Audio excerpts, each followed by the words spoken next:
Okay, so we're going to come back and hit something that the other Algebra 1 classes have already covered, but I just wanted to do everything with lines first and get that out of the way before we came back with function notation. I thought it might be a little confusing to some folks. But, we've talked about linear functions basically all chapter, and we have decided that by definition, is it going to write? There we go. A linear function is a function that can be written in the form y equals mx plus b. And you know that m is slope and b is y-intercept. We call that slope-intercept form. It's great. But if you're talking about more than one line, sometimes that's confusing. Like, what if I said, let's talk about y equals 3x plus 2, y equals 4x minus 9. Those are the two lines. And then I said, well, what's the output if the input 7? Well, which line do you want me to use? Like, which function is it? Should I go plug them into both and get both answers and then ask you which one you want? Like, it's just confusing. And so mathematicians came up with something called function notation for several reasons, but one of the main reasons is so they could talk about more than one function at a time and it not be confusing. So where we had y equals 3x plus 2, instead of a y, they're going to put f of x. And that's how you say this out loud. It's f of x. It means a function of x. So it's a function where we plug in x values. And that's 3x plus 2. And then we got another function we're going to name g of x. And it's this y equals 4x minus 9. But instead of naming them both y, then you can tell the difference. Here's the f function and here's the g function.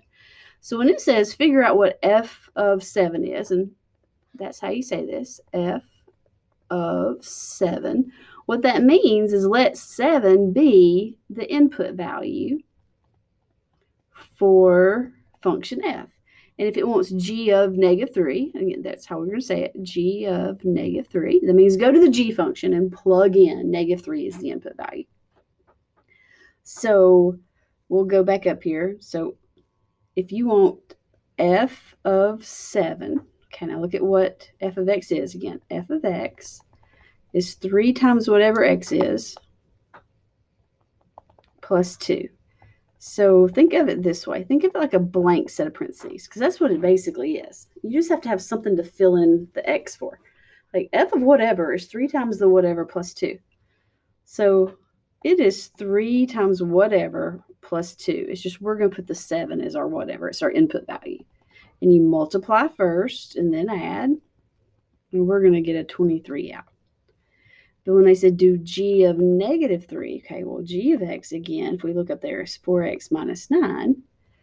So it's 4 times whatever the input is minus 9. So 4 times negative 3 is negative 12. Take 9 away from that, and we're going to get negative 21. Okay, so this one says, let's figure out what f of x is going to equal if f of x is negative 4x plus 7, if you let x be 2 and if you let x be negative 2. So the way you show that is let's go to the f function and plug in a 2. So go where that x sits and plug in a 2. So there's negative 8 plus 7. I'm going to get negative 1. If I go to that function and plug in a negative 2, negative 4 times negative 2 is positive 8 plus 7. I'm going to get a 15 out. Okay.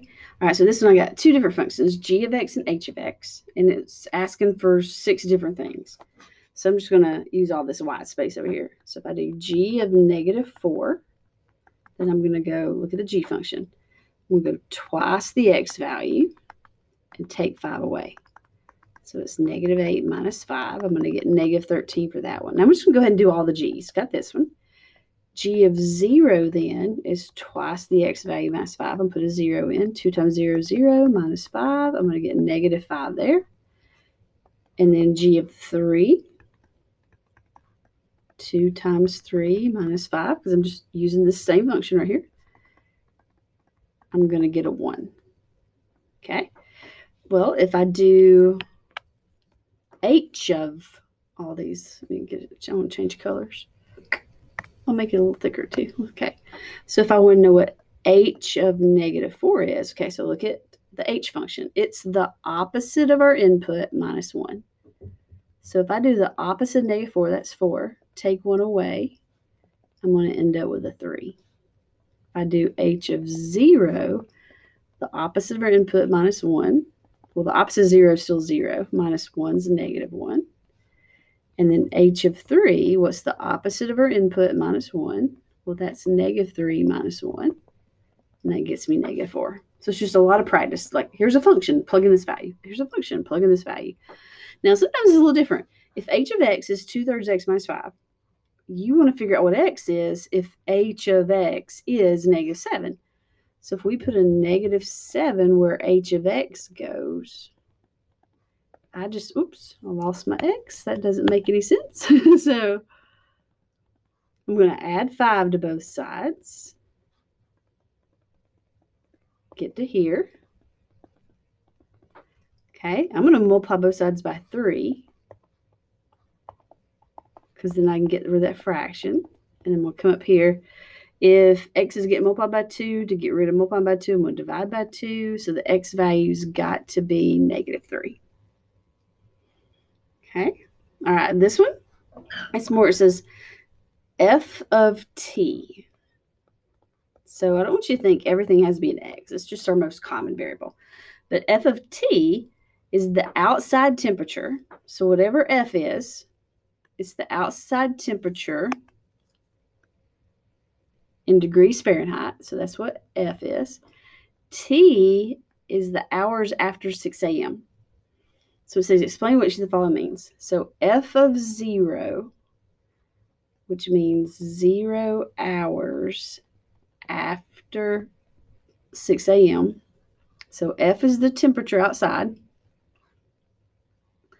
0 hours after 6 a.m. Well, 0 hours after 6 a.m., it's 6 a.m. So it's 58 degrees Fahrenheit outside at 6 a.m. That's what that means. Okay. All right. So this one, 6 hours, because this is what the T is. 6 hours after 6 a.m. Well, 6 hours after 6 a.m. is noon. So at noon, and then F is the temperature outside, it's 72 degrees Fahrenheit outside. That's what that means. Okay, remember this is less than. 3 hours after 6 a.m. implies 9 a.m. 9 hours after 6 a.m. Okay, so it's 6 hours to get to noon, and another 3. That'd be at 3 p.m. And F is the temperature outside. So what this is saying is that the temperature outside is lower at 9 a.m. than it is at 3 p.m. So it's just saying it in a really quick way. Okay, sometimes they'll give you little charts like you're used to. So if we know we've got a function, there we go, 2x plus 5. And here are my x values. And it wants to know what's f of x. The thing you've got to realize that y and f of x work exactly the same. It's just another way of saying y, because y is our outputs when we plug in these inputs for x. So if you have an x of -1, that means figure out what f of -1 is. And it just means your input gets doubled and a 5 added to that product. So it's going to be -2 plus 5. I'm going to get a 3. Okay. For this one, that means see what the function is when you plug a 0 in. So twice the input plus 5. I'm going to get a 5 out. This one, see what the output is when I plug in a 1. Twice the input plus 5. I'll get 7. And then that one, f of 2, would be twice that 2 plus 5 more. I'm going to get a 9. And then we could graph these points just like we've been doing. I plugged in -1, I got out 3. I plugged in 0, I got out 5. I plugged in 1, I got out 7.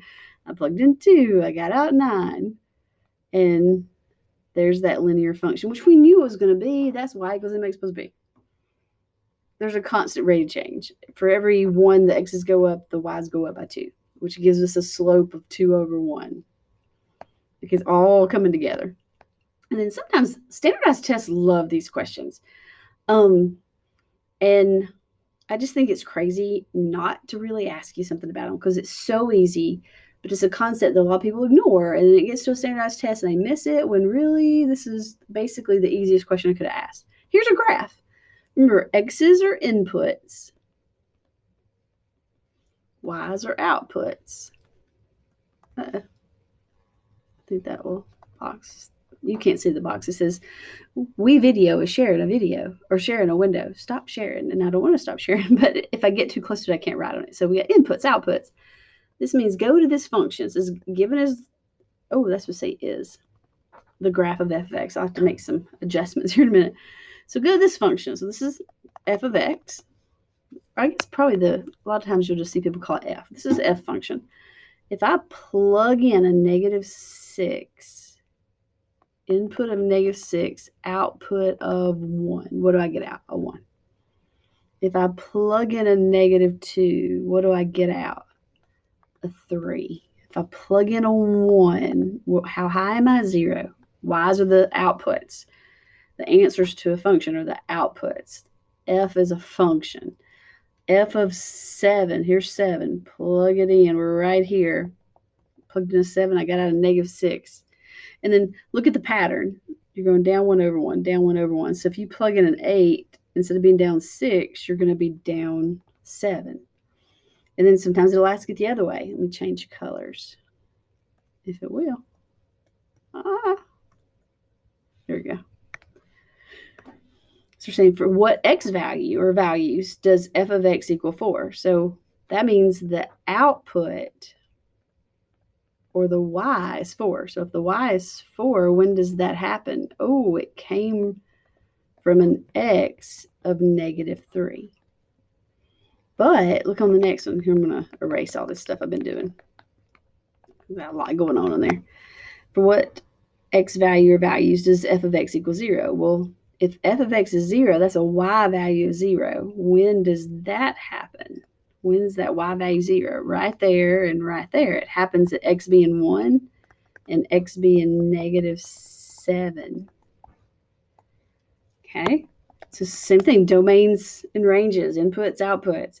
For what x value or values does f of x equal -2? So if the output's -2, there's where it happens, here and here.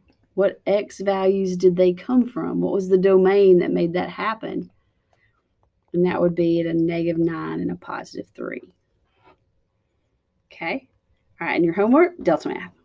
So it's going to be on the computer. Hopefully it'll go well. You've got help videos if you get stuck. So that's the 3.